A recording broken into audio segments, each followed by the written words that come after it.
Muy buen día, estimados estudiantes. Es un gusto para mí volver con la unidad número 2 de la asignatura de Psicología Social, esta vez con el tema de actitudes. Y antes de entrar en materia, presentarles cuál va a ser el contenido. En primer lugar, voy a abordar en este video un acercamiento a qué son las actitudes, es decir, la definición, cuáles son los componentes de las actitudes, es decir, cuál es su estructura, qué relación hay entre la actitud y la conducta, porque lo más importante de una variable psicológica es explicar la conducta, y por último, qué pasa cuando las actitudes son inconsistentes. Bien, empecemos con el concepto de actitudes. En ese sentido, veamos esta imagen y qué es lo que sentimos cuando vemos esta fotografía, qué valoramos de esta situación. Inmediatamente la catalogamos como algo bueno, como algo malo, como algo que nos gusta, algo que nos disgusta, y podemos hacer interpretaciones o valoraciones distintas, pero principalmente nos gusta o nos disgusta.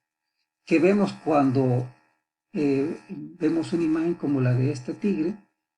Pues inferimos qué es lo que anda haciendo, cuál es porque su actitud física nos dice algo acerca de lo que él persigue, acerca de lo que él anda haciendo.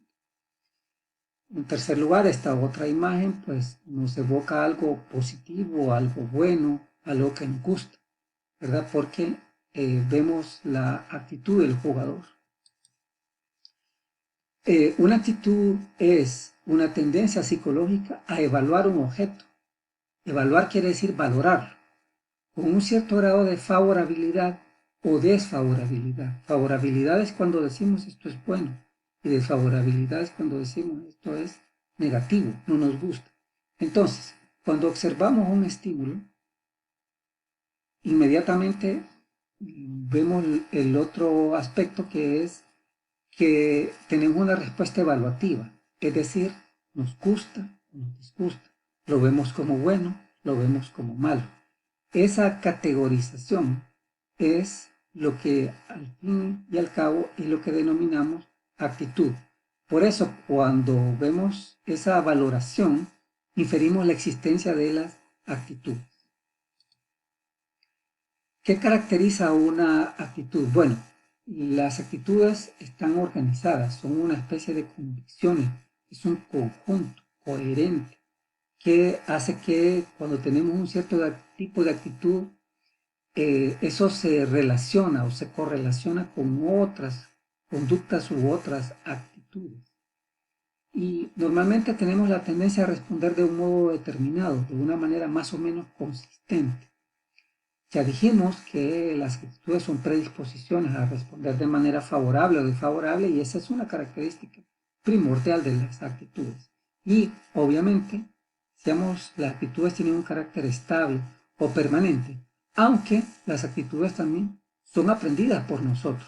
Eso quiere decir que también se pueden modificar. ¿Cuáles son los componentes de la actitud? Las teorías dicen que la actitud se compone de tres elementos, de tres dimensiones. Un componente cognitivo, que es algo así como qué es lo que creemos, cuál es nuestro pensamiento, cuál es la racionalidad que hacemos acerca del objeto al cual volcamos nuestra actitud.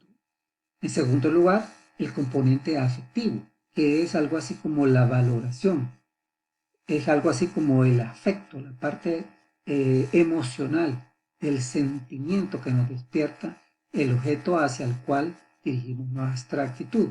Y el tercer componente es el conductual, que se refiere a los comportamientos, a las acciones.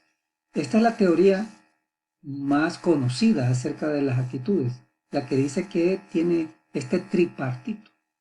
Aunque en realidad hoy día hay un cierto cuestionamiento a esta teoría, porque se piensa que al fin y al cabo estas tres cosas no son tan coherentes, sino que a veces nuestra parte cognitiva, es decir, nuestros pensamientos van por un lado, nuestros afectos van por otro y nuestra conducta va por otro. No necesariamente todo esto es consistente, aunque el gran interés de las actitudes es encontrar en qué medida hay una cierta coherencia entre estas tres dimensiones. ¿Cuál es la relación entre actitud y conducta? Tenemos que tratar de encontrar esta relación, es muy importante para la psicología. Y en ese sentido, entonces vean ustedes que hay una teoría que se expresa en este esquema, en esta ilustración, una teoría de un autor que se llama Axel. En 1991, esta teoría se llama teoría de la acción planeada y consiste en que, ven ustedes, tenemos la conducta. Aquí al final esta cajita muestra la conducta. La conducta, según esa teoría, se explica o está determinada o influida por la intención. Así, por ejemplo, si nosotros tenemos una intención, muy probablemente esa intención se convierte en una conducta. Por ejemplo, si tuviéramos la intención de ir al cine, entonces muy probablemente lo vamos a hacer. Ahora, ¿de qué depende tener una intención?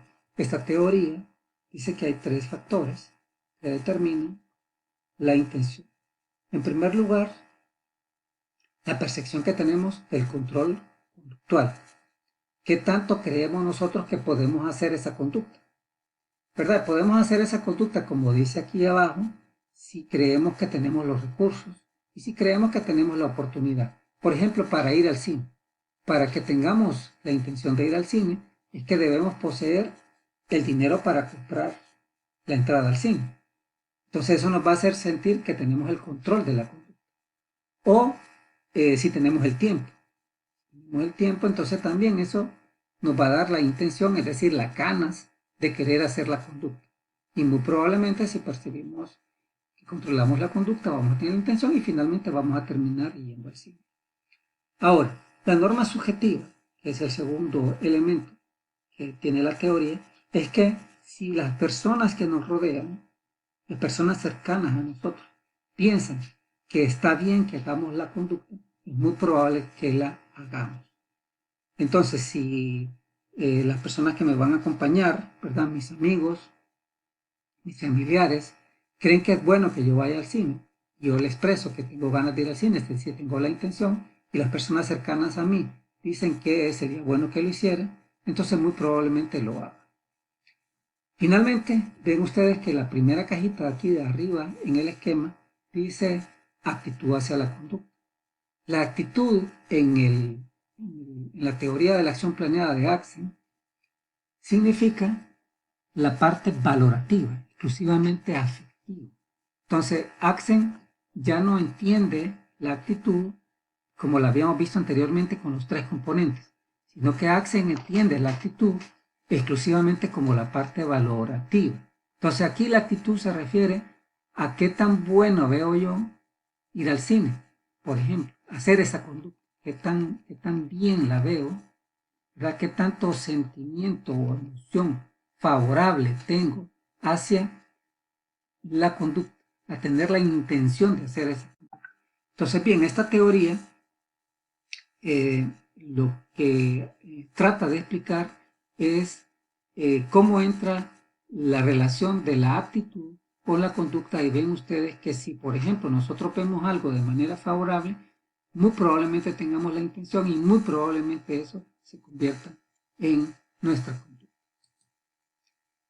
Finalmente, una última pregunta es: ¿qué pasa cuando las actitudes son inconsistentes? ¿Verdad? No siempre las personas somos congruentes.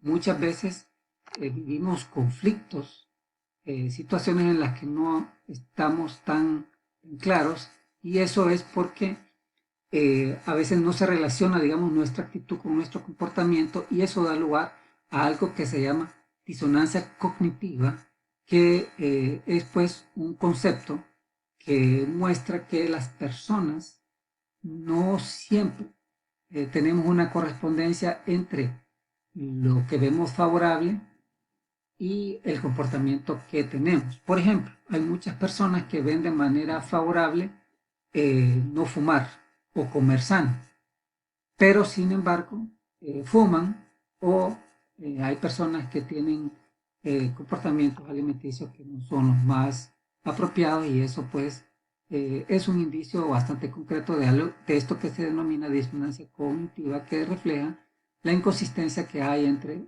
la actitud y el comportamiento. Esta es una teoría de Festinger del año 57.